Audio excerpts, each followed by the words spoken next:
अस्सलाम नाज़रीन, प्रोग्राम खबर से खबर पे नातिया मिर्ज़ा में खुशामदीद। नाज़रीन, पीटीआई की हुकूमत के खात्मे की बज़ाहिर जो वजह थी, आई रिपीट बज़ाहिर जो वजह थी वो यही महंगाई थी। लेकिन महंगाई कल भी थी और महंगाई आज भी थी। आज भी महंगाई का खात्मा नहीं हुआ, लेकिन महंगाई में शदीद इजाफा हुआ है। इसकी वजूहात क्या हैं, और अगर वजूहात आवाम के लिए काबिल कबूल नहीं है तो फिर इसका फ़ायदा क्या है और इसका फ़ायदा किसको पहुँचा। हमें अच्छी तरह से याद है कि इमरान खान साहब बड़ा ये कह गए थे कि जी मैं आलू प्याज की कीमतें कम करने नहीं आया हूँ, लेकिन जरदारी साहब ने ये कहा था कि भाई मैं तो आलू प्याज की कीमतें ही कम करने आया हूँ। जरदारी साहब ने क्या कहा था, छोटा सा क्लिप है, जरा सुनिएगा। टमाटर और आलू के लिए थोड़ी मैं आया था, नहीं मैं तो टमाटर और आलू के लिए आया हूँ भाई। मैंने हर चूल्हे को जलाना है, इतने चूल्हे बुझे हुए उन सबको मैं जला के कोशिश करके इकोनॉमी चला रहा हूँ। जरदारी साहब आलू टमाटर प्याज की कीमतें कम करने आई थी, लेकिन वो कीमतें नहीं कम हो सकी। घर के चूल्हे जलाने थे, चूल्हे अमलन बुझ रहे हैं। मरियम नवाज साहबा ने भी हुकूमत में आने के बाद एक बयान दिया था, वो नवाज शरीफ साहब को कोट कर रही थी। क्या कह रही थी, मुख्तसर सा क्लिप है, सुनिएगा। किसी भी चीज की कीमत 1 रुपया बढ़ाना भी बहुत मुश्किल काम है।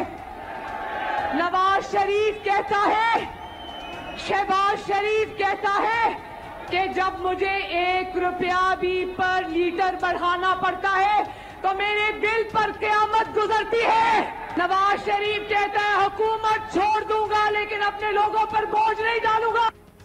हुकूमत छोड़ दूंगा लेकिन अपने लोगों पर बोझ नहीं डालूंगा, लेकिन इसके बरक्स हुआ, हुकूमत नहीं छोड़ी और अपने लोगों पर बोझ डाल दिया। जो आज के सीनियर पैनलिस्ट हैं उनसे आपका तारुफ कराती हूँ। प्रोग्राम का बाकायदा आगाज़ करेंगे।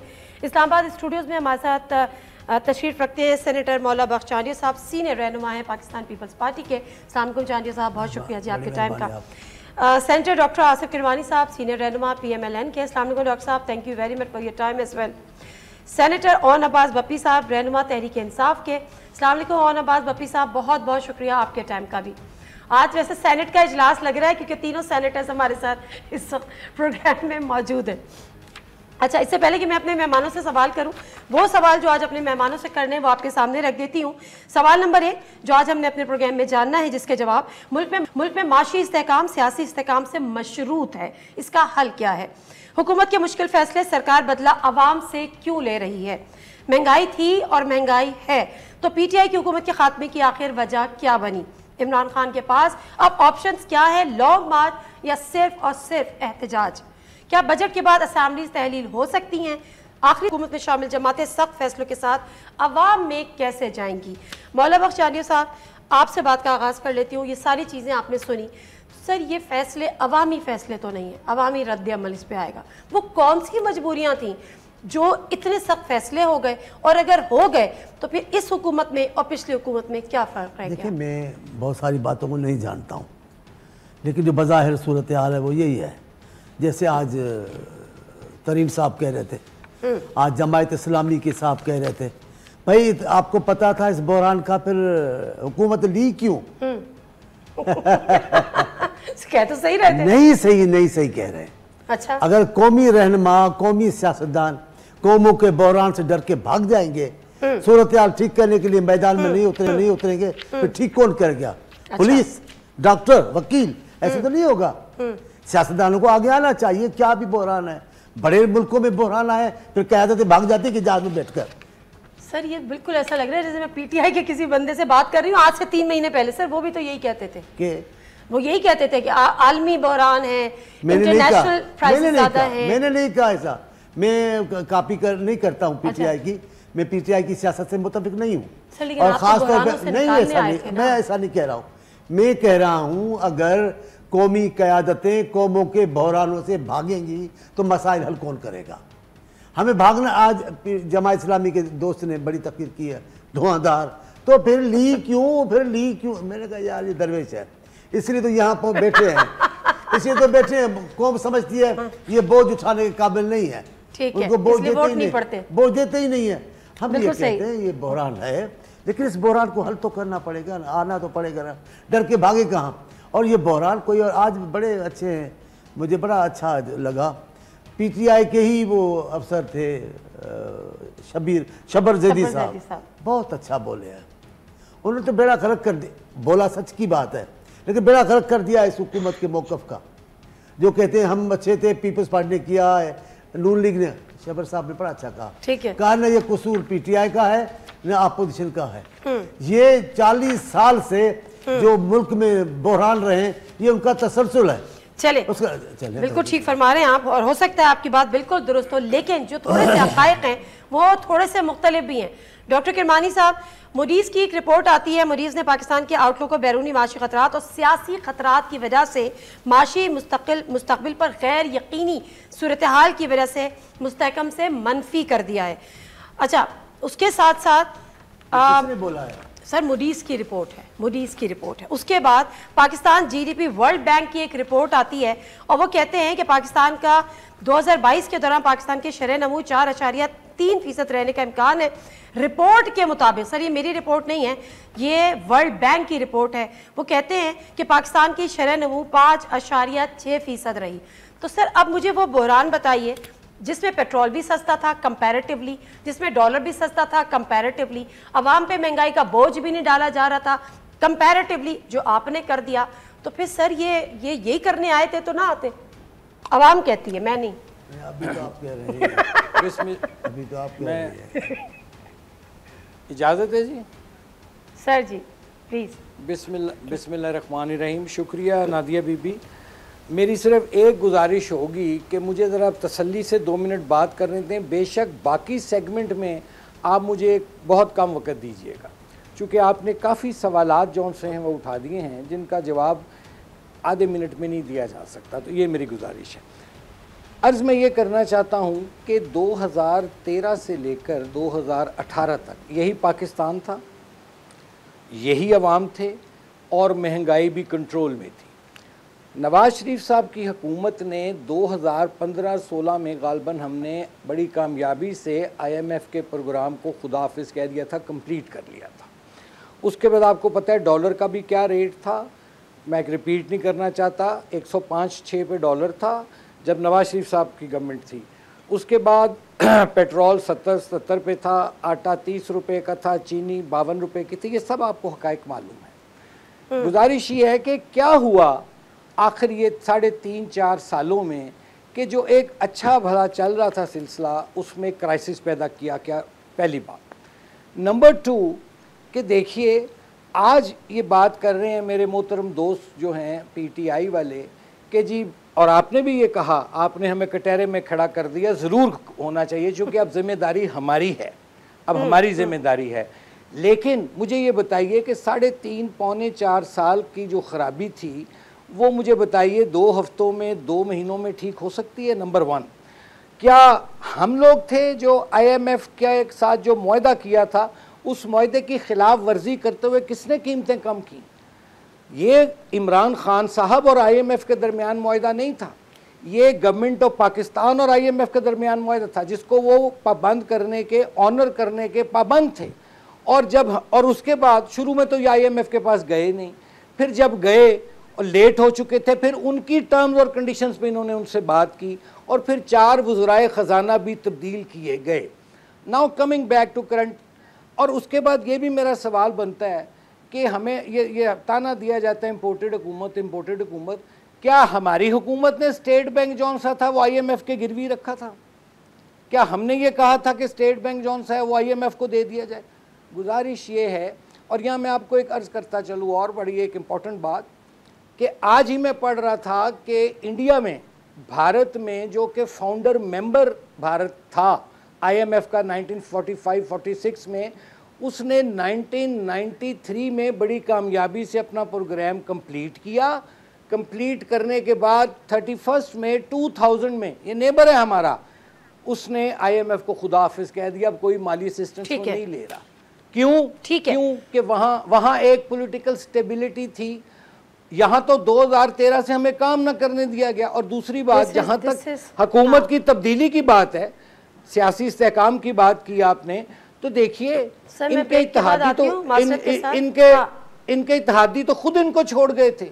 और जो महंगाई का आलम था, क्या डॉलर 115-16 से जब हुआ केयर टेकर के दौरान 187-89 तक हमने पहुंचाया? क्या जो चीनी थी वो 52 रुपए की 120-40 रुपए तक बिकी हमने की। डॉक्टर साहब allow me to take a break first sir please sir doctor साहब माजरत allow me to take a break. लेकिन अगर हम पिछली हुकूमतों के मुआवजे करें, आप ये कि आपके दौर में डॉलर 105, 110, 115 था, तो सर फिर आप मुशर्रफ दौर में चले जाएं, वहाँ तो डॉलर 75 था, फिर आप उससे पहले चले जाएं तो डॉलर और कम था। तो अगर इस कंपैरिजन में वक्त के आने साथ तो ये चेंजेस तो आती हैं। लेकिन सर ब्रेक ले लेती हूँ, वापस आती हूँ पॉलिटिकल स्टेबिलिटी की अशद। सर मैं वापस आती हूँ ना, सर मैं वापस आती हूँ, मैं आपसे बिल्कुल लूँगी। और अब्बास बप्पी साहब के पास नहीं गई, उनसे स्पेशल रिक्वेस्ट की थी आज के प्रोग्राम में 11th आवर में, उन्होंने हमें ज्वाइन भी किया है, तो ज़रा उनके पास आती हूँ। यही बात वो अपना जवाब हमारे साथ देंगे सर सब भाई हैं, मैं भी बहन हूँ, तो मैं ब्रेक के बाद वापस आ जाती हूँ। तो फिर मैं ज़रा पॉलिटिकल स्टेबिलिटी के हवाले से सवाल उठाऊँगी, क्योंकि माशी मुस्तहकम पाकिस्तान मशरूत है पॉलिटिकल स्टेबिलिटी से। कैसे आएगी? ब्रेक लेते वापस आते जी ना। प्रोग्राम में एक दफ़ा फिर आपको खुशामदीद कहते हैं। और सिंपल सी बात है कि मुल्क में माशी इस्तेहकाम ज़रूरी है, माशी इस्तेहकाम मशरूत है सियासी इस्तेहकाम से। ये सियासी इस्तेहकाम कैसे आएगा, इसके लिए मुझे ओनाबाद बप्पी साहब की तरफ जाना है। लेकिन किरमानी साहब का कहना है कि एक जुमला उन्होंने ऐड करना है, तो फिर मैं बप्पी साहब के पास जाती हूँ, उनको मुकम्मल टाइम देना है, बैलेंस करना है। जी किरमानी साहब। जी जी जी जी वन सेंटेंस आखिरी जुमला। गुजारिश ये है कि ये जो महंगाई हुई है सारी, इसकी एक बुनियादी वजह ये भी है कि जो इन्होंने IMF के साथ खान साहब की गवर्नमेंट ने अपने मुआहदे की खिलाफ वर्जी की, और IMF जौन सा था उसने फिर बात करने से इनकार कर दिया। टर्म्स एंड कंडीशन ये तय करके आए थे कि हम बढ़ाएंगे और सब्सिडी वापस लेंगे, लेकिन एक पॉलिटिकल गिमिक के तौर पर इन्होंने जब नज़र आया इनको कि अदम एतमाद आ रही है, तो इन्होंने वो हमें ट्रैप में फंसाने के लिए, वो गड़े में गिराने के लिए इन्होंने वो कीमतें जौन सी थी उसको एक पॉलिटिकल स्कोरिंग के तौर पर कम कर दिया। ठीक है, इसलिए हमें ये मुश्किलात पेश आ रही है, लेकिन इंशाल्लाह उन्होंने ट्रैप में किया और आप आ गए। चलें सर बप्पी साहब, सर बप्पी साहब के पास चलिए बात कर जी। और अब्बास बप्पी साहब।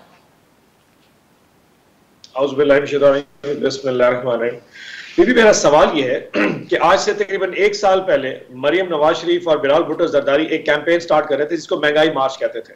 इशू क्या था कि जी इमरान खान की गवर्नमेंट में महंगाई बहुत ज्यादा है जी, और इमरान खान साहब को आलू और टमाटर के रेट का पता नहीं है। अभी जरदारी साहब की स्टेटमेंट आपने चलाई है, शायद इमरान खान साहब को मुर्गी की कीमतों का नहीं अंदाजा। और यकीन जानिए रात को जब टॉक शोज में जाते थे तो मुझे आटे, मुर्गी, दाल, चीनी की कीमतें सुना सुना के हमारे लिए मुश्किल हो जाता था, जब ये कहते थे कि गरीब की आवाम से बददुआ निकल रही है, इमरान खान तुम कैसे जिंदगी गुजारोगे। आज मैं इसी हुकूमत से दोबारा पूछना चाहता हूं कि 2 महीने पहले जब हम 70 रुपए किलो के ऊपर दाल छोड़ के गए थे, आज 200 रुपए किलो पे जब दाल गरीब खरीदता होगा तो इन हुक्मरानों के दिल पे गुजरती क्या होगी।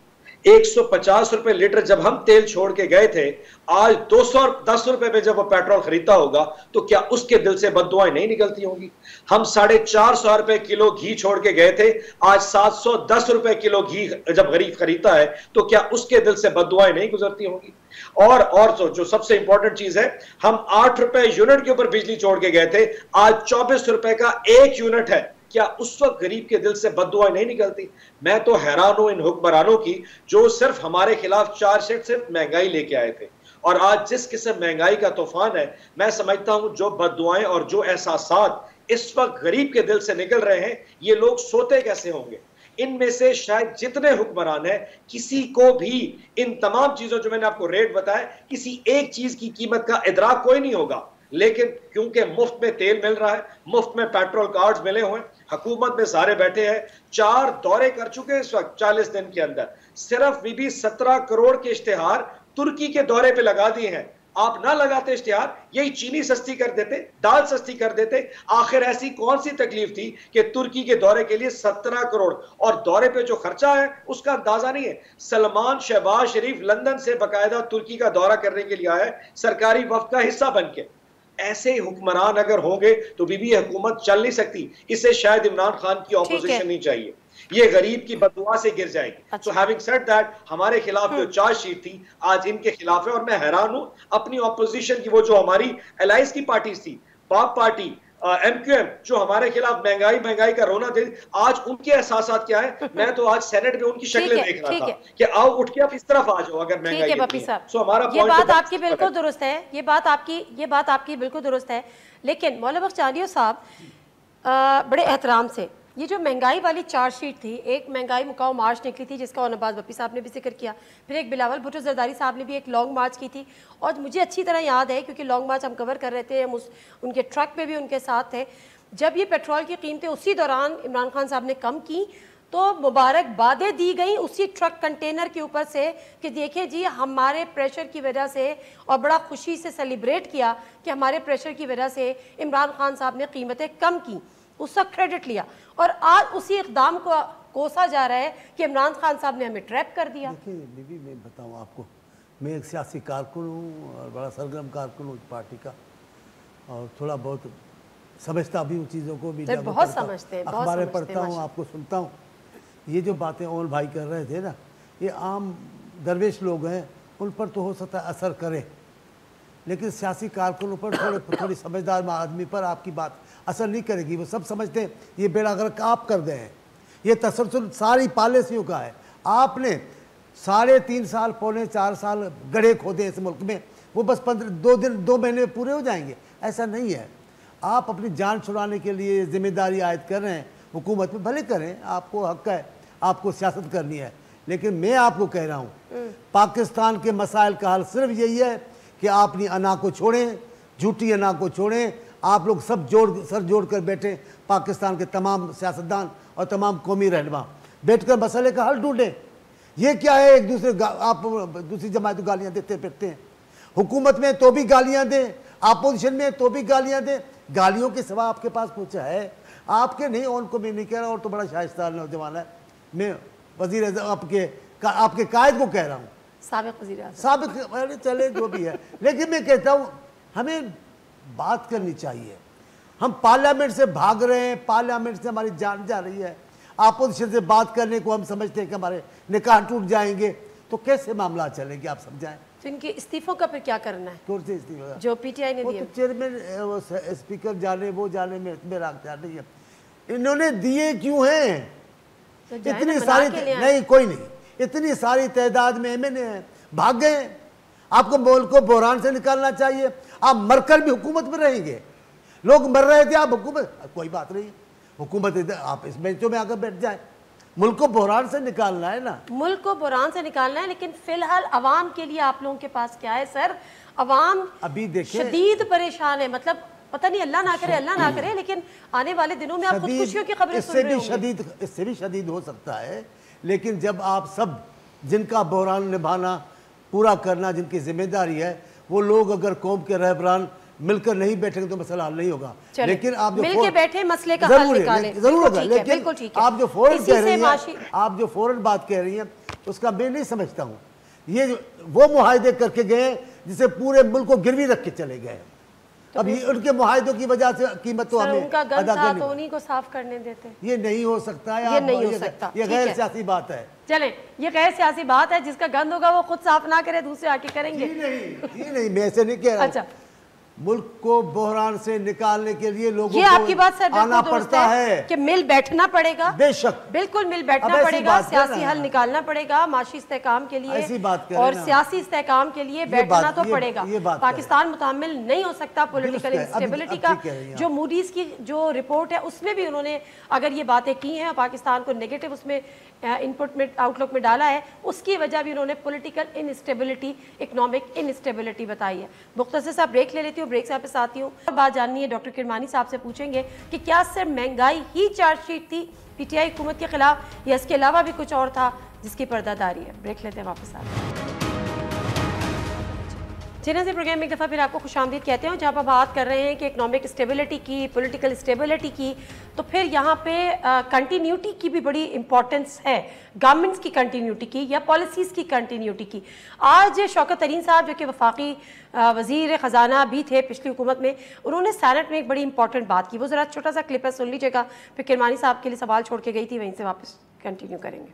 मोतबर शख्सियत के पास गया था और मैंने उनको कहा था मार्च के बीच में, और मैंने कहा था कि ये इकॉनमी जो है ये बढ़ रही है, अच्छी हो रही है, लेकिन कंटिन्यूटी चाहिए।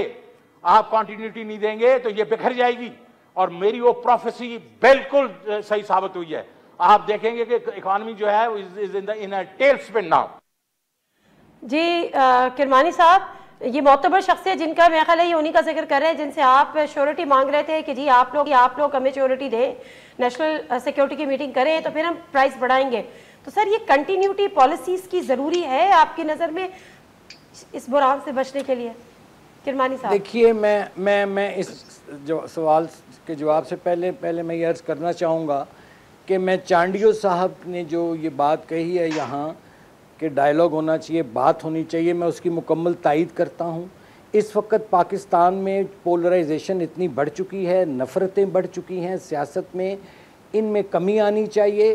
पहले सारे सर जोड़कर मईशत के लिए बैठें, पाकिस्तान की मईशत को मुस्तहकम करें। अपोजिशन और जो हुकूमत होती है, जमहूरियत की गाड़ी के दो पहिए होते हैं, एक दफ़ा मईशत मुस्तहकम कर लें फिर लड़ेंगे, फिर खुल के लड़ेंगे एक दूसरे से, सियासी लड़ाई लड़ेंगे, लेकिन पहले मईशत का इंतज़ाम करें। Now coming back to question, ये जो था आपने फरमाया तरीन साहब का, पूछा आपसे, हाँ तरीन साहब वाली बात बता रहे। अब ये जो तरीन साहब फरमा रहे थे, अब मुझे तो ये समझ नहीं आती कि ये वही तरीन साहब हैं। काश आप इनका वो भी क्लिप चलाते जिसमें इन्होंने जब वज़ीर ख़जाना नहीं बने थे तो पीटीआई की गवर्नमेंट की इकनॉमिक पॉलिसियों पर शदीद तनकीद की थी कि ये सब गलत है हो रहा है और ये सारा, काश वो भी आप क्लिप चलाते।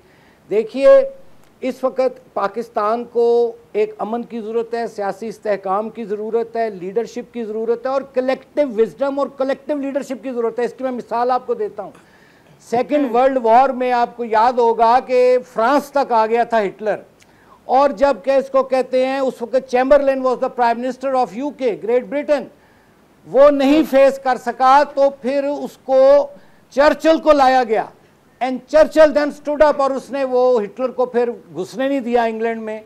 और सारा वो असल बात ये है कि लीडरशिप जो होती है, स्टेट्समैनशिप जो होती है, पाकिस्तान को इस वक्त उसकी ज़रूरत है और वो कोई सिंगल पार्टी नहीं कर सकती। मैं चांडियो साहब तो हमारे इत्तेहादी हैं, मैं ओन भाई से भी कहता हूं कि लड़ाइयां सियासी बहुत वक्त पड़ा है हमारे पास। यार जिंदा सोहबत बाकी, पहले इस मुल्क की इकॉनमी को आपकी गलतियां, हमारी गलतियां, कौमी गलतियां जो भी हैं, सियासी गलतियां, उनको पहले ठीक करें। अनाओं के पहाड़ों से नीचे उतर के आना पड़ेगा सबको। पाकिस्तान को माशी बुरान से निकालें, बड़ी मुश्किल से ये मुल्क हासिल किया गया है और वो गरीब और मिडिल क्लास जिसके लिए ये मुल्क हासिल किया गया था वो पिछले 74 सालों से लाइनों में लगा हुआ है, उसको उस लाइनों से निकालना है। और ये मेरा भी फर्ज है, ओन भाई का भी और चांडियो साहब का भी। एक दफा पाकिस्तान की मईशत को ठीक करें। सर बिल्कुल आप ठीक फरमा रहे हैं। मेरा ख्याल है कि ये तो ओनाबाज वपी साहब इस पे जरा रिस्पॉन्ड कर दें, क्योंकि बहरहाल ये तो एक हकीकत है कि किसी ना किसी को तो अपनी अनाएं पीछे रख के मुल्क के बारे में सोचना होगा। क्या पीटीआई इसके लिए तैयार है? मैं भी, हाँ बिल्कुल। बीबी बात ये है नादी बीबी जी, 2018 में जब हमने हुकूमत संभाली थी उस वक्त के जो हालात थे वो आपके सामने। आज आप देखिए कि आज से 3 महीने पहले जब हम हुकूमत छोड़ के गए थे, रिजर्व्स की सूरत हाल क्या थी। आज सिर्फ देख लें कि जितनी लोड शेडिंग आज इस वक्त पाकिस्तान में हो रही है, पिछले 3.5 साल में, मैं हल्फन कह सकता हूं कि आपने अपने घर में यूपीएस नहीं लगवाया होगा। आज लोग इस वक्त यूपीएस से जनरेटर ढूंढ रहे हैं। इस वक्त जो हालात इस वक्त इन्होंने पैदा कर दिए हैं, सिर्फ इसलिए बीबी गुलामी की एक कीमत होती है। जो शॉर्टकट रास्ते से जो हुकूमतें साजिशों के नतीजे में बनाई जाती हैं, उसकी एंड के ऊपर एक कीमत अदा करनी पड़ती। आईएमएफ जिस तरीके से इनको डिक्टेट कर रहा है और जिस तरीके से आईएमएफ के सामने ये अपना सर झुका के बैठे हैं, 3.5 साल में हमें इस किस्म की डिक्टेशन नहीं मिली। हमें भी आईएमएफ ने कहा था बिजली की रेट 16 रुपए यूनिट बढ़ाओ, हमने 2 रुपए बढ़ाए थे। हमें भी उन्होंने कहा था कि रेट पेट्रोल के आप बढ़ाओ, सब्सिडी खत्म करो। प्राइम मिनिस्टर इमरान खान ने कहा था छोड़ दो। मैं आपको बताता हूं, हमने कहा था छोड़ दो। ये डिक्टेशन की बात नहीं है, माजरत के साथ ये मुआहदों की बात है। आपने मुआहदे किए थे, आपने उनके साथ मुआहदे तोड़े सर। अब वो आपने बेशक अवाम की भलाई के लिए किए होंगे, लेकिन मुआहदे टूटे हैं। नादिया बीबी, आप मिफ्ता इस्माइल का कल रात की स्टेटमेंट उठा लें। जब वो रेट पेट्रोल के बढ़ा रहे थे तो उन्होंने कहा कि आईएमएफ ने मिफ्ता इस्माइल को कहा कि इमरान खान ने हमसे मुआहदा किया था कि वो सब्सिडी नहीं देंगे, लेकिन मुआहदे के बावजूद उन्होंने पेट्रोल पे सब्सिडी दी। हम आपको ये लोग नहीं बर्दाश्त करने देंगे। तो मिफ्ता ने कहा कि इसलिए हमें रेट बढ़ाने पड़ गए। पॉइंट ये है कि आप उनको अपनी टर्म्स डिक्टेट नहीं करने दे सकते। हमने उन्हें कहा था कि ठीक है, हम आप पेट्रोल के उसमें सब्सिडी को लाजमी देंगे, हम टैक्स कलेक्शन बढ़ाएंगे। हमारा टारगेट 5.5 खरब रुपए का था, हमने 6.1 खरब का कर दिया कि हम टैक्स कलेक्शन करेंगे। हमने उन्हें कहा था कि पीएसडीपी का जो बजट है हम 3.5 अरब उसमें से कटौती करेंगे, आवाम को सहूलत देंगे। लेकिन क्योंकि इस चोर हुकूमत में ये जिस तरीके से है, बीबी याद रखिएगा, IMF कोई IMF नहीं है, वो अमेरिका सरकार है। अमेरिका क्या है, वो इंडिया सरकार है। ये इनका गठजोड़ है, ये मिलजुल के पाकिस्तान को इस वक्त डिकैपिटुलेट कर रहे हैं। ये आपकी गर्दन तो सर, अगर ये कर रहे हैं तो फिर उनके गठजोड़ का मुकाबला हमें भी गठजोड़ से करना है। तो सारी सियासी जमातें गठजोड़ कर लें। बप्पी साहब एक ब्रेक लेने दें, मुझे ब्रेक से वापस आती हूँ तो अच्छा से जानूंगी कि फिलहाल इसका फिर हल क्या है। क्या बजट के बाद इंतखाबात हो सकते हैं, क्या इस पर कंसेंसस हो सकता है, और अगर हो जाए तो फिर क्या ही अच्छा है। मुख्तसर सा ब्रेक, वापस आ जी नाज़रीन, प्रोग्राम में एक दफ़ा फिर आपको खुशामदीद कहते हैं। और बात यह है कि अब जो जिस पॉलिटिकल स्टेबिलिटी की हम बात कर रहे हैं, जिस पे सारी कंसेंसस है कि होनी चाहिए, कैसे होनी चाहिए, क्या उसका वाकई वाहिद हल सिर्फ इंतखाबात है, चांडियों साहब से जानेंगे। लेकिन एक छोटा सा क्लिप है 1 मिनट का, जिसमें अवाम का रिएक्शन है हालिया महंगाई पे, वो ज़रा सुन लीजिएगा। नहीं, हुकूमत आए थे तो आवाम का बेड़ा गर्क कर दिया है। हम साइकिल इस्तेमाल करेंगे क्योंकि पेट्रोल इतना महंगा है कि मोटरसाइकिल इस्तेमाल नहीं कर सकते। तो इससे तो इमरान खान ही अच्छा था, ये शहबाज शरीफ तो और महंगाई कर दिया है। कह रहे थे कमाएंगे और पेट्रोल जो है ना 150 से 70 तक लाएंगे, और ये 3 दिनों में इन लोगों ने 60 रुपये महंगा कर दिया है। महंगाई का दौर है, गरीब आदमी जो है इस तरह बहुत ही मुश्किल उसके लिए पेश आती है। अभी खाने पीने का करें या हम पेट्रोल का करें या कैसे करें? गरीब आदमी के लिए तो बहुत ज़्यादा मुश्किल हो गई है, हर चीज़ उसकी दस्तरस से बाहर होती जा रही है। मैं तो अब ये मोटरसाइकिल बेच के जो साइकिल लेने के चक्कर में फिर रहा हूँ। हम पेपर देने आए, इधर पेट्रोल 30 रुपये महंगा हो गया है, जेब की खर्ची थी सारी इधर ही दे दी हमने। आवाम के पास जो कि अपने बच्चों को खाने के लिए नहीं, वो पेट्रोल क्या डालेगा। गवर्नमेंट ने जो है ना बड़ा एक बॉम्ब गिराया है आवाम पे। हम पे भी बहुत असर पड़ा, और हम पे क्या असर पड़ा है, ये तो पूरे माशरे पे असर पड़ा है। हुकूमत को हम यही पैगाम देना चाहिए, या तो आप हुकूमत करें या तो ये छोड़ दें, इनके बस की बात ही नहीं है। ये आते सार इन्होंने 4 दिन में 60 रुपये पेट्रोल महंगा कर दिया है, तो लिहाजा ये हुकूमत जानी चाहिए। ये तो सर आवाम की राय थी, ज़ाहिर आवाम दुखी है। मुझे माइक दें, ये जो आप बात सुन रहे हैं मुझे दें, मैं सवाल पूछ के आता हूँ, फिर उस पर करें तब सर आप। सर चले डन। क्या आप बातें करते हैं सर, अब हम नहीं जानते हैं, सब एक इलाके से आप बात करेंगे, एक ही सवाल पूछेंगे, उसका जब अपन बहस नहीं करेंगे ना। अभी मैं भी जानता हूँ, आप भी जानते, चले आगे मुझे सवाल पूछे। अच्छा, अब बताएं कि जिस पॉलिटिकल स्टेबिलिटी पे सबका कंसेंसस है, इसका ये कैसे आएगी? क्या आपकी नज़र में वाहिद हल फौरी इंतखाबात हैं या बजट के बाद इंतखाबात? हर मुल्क में बहरान का हल बिल आखिर आवाम की तरफ जाना होता है।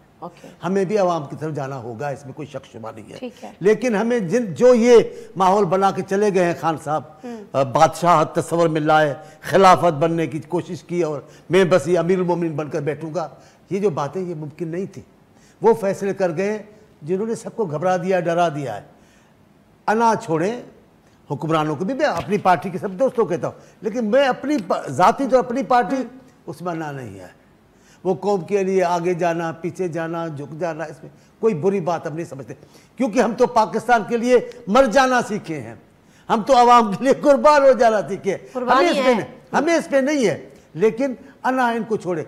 जैसे इमरान खान साहब हुकूमत में आए, मैं शहबाज शरीफ साहब, मैं उनकी पार्टी का नहीं हूँ, लेकिन शहबाज शरीफ ने क्या कहा, भाई गैर मशरूत हम हिमायत करते हैं।